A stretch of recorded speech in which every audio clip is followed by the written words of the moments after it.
السلام علیکم ورحمۃ اللہ وبرکاتہ. زه محمد عباس او تاسو ګورئ الحقیقه کمپیوټر چینل.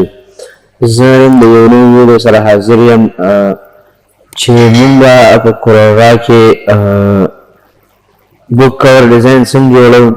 نو محترمو دا یو اوږدي او ډېر غټ ټاپک دی چې په دې باندې یو ویډیو او دوه ویډیوګانې درې ویډیوګانې دا به ډېر کم وي چې موږ په دې باندې وکړو. نو ما دا اراده وکړله چې یاره زه داسې بک کور ډیزاینونه شروع کړم او هغه داسې طریقې سره وښیم چې لیول په لیول باندې یو ټاپک هغې کې زه بیان کړم. مثلا اول ټاپک دی چې موږ به سایز څنګه اخلو. دویم ټاپک دی چې موږ کله کور جوړ کړو نو هغې لپاره به پیټرن وغیره شیونه مینه دغه ډول ګلان وغیره فلاور دغه شیونه به موږ څنګه دې کې فټ کوو. دغه رنګه دې کې موکاپ کوو به څنګه. نو دغه ټول بیل بیل ټاپکونه دي. نو یو ټاپک باندې دا خبره کوو او زموږ ستاسو نه دا غوښتنه چې موږ سره تر اخره پورې په دې کورس کې واوسېږئ او اخره پورې دا موږ سره وګورئ. که چا زموږ چینل نوی سبسکرایب کړی نو زموږ چینل سبسکرایب کړئ. الحقیقه کمپیوټر په نوم باندې ویډیوګانې لایک کړئ، شیر کړئ نور ملګرو سره چې فایده ترې نه واخلي. موږ به شروع کوو اول د څه شي ده چې موږ به د کتاب کور سایز څنګه اخلو. ما دا یو ډیزاین جوړ کړی دی، دغه رنګ ما نور هم ډېرې جوړ کړي دي چې هغه د دې نه هم مزدار دي. ورو ورو به تاسو ته طریقه ښیم چې موږ به بک کور څنګه جوړو او څنګه طریقې سره به موږ دې کې مخکې ځو. دغه رنګه دا ډیزاین دی، دا ډیزاین شو، دا ډیزاین شو، دا دې موکپ ته څنګه راړول، دا اوس او دغه رنګ دې کې دا یو څنګه جوړول.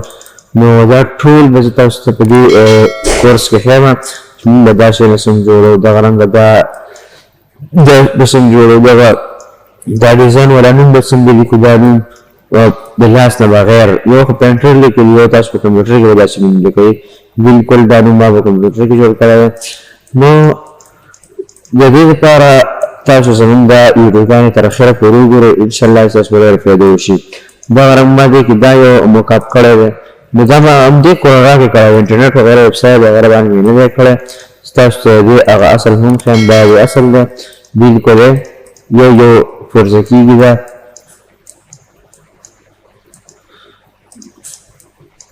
پوه شوئ. نو دا دې کې ما سره دا دی. موږ به راځو د ټول نه اول به موږ سایز اخلو چې موږ سره سایز څنګه طریقې سره اخیستل کېږي. نو راروانې ویډیو کې به زه تاسو ته به سایز طریقه وښایم چې موږ به سایز څنګه اخلو او سایز به د کتاب درې سایډونه درې ونه سایډونه ناب به څنګه اخلو، داسې ناب به څنګه داسې سمبالو او کوم چې منځ کې هغه ځای داسې پاتې کېږي نو د هغې ناب به څنګه اخلو. دې ټولې طریقه به تاسو روانه ویډیو کې ښیم. که د چا زموږ د ویډیوګانې خوښې شوي او ویډیوګانې خوښوي او اراده لري چې زه ډیزاینر جوړ شم، بک کور ډیزاینینګ کې مهارت حاصل کړم، نو کمنټ کې موږ ته ولیکئ. انشاءالله موږ ویډیوګانو باندې زر کار شروع کړو.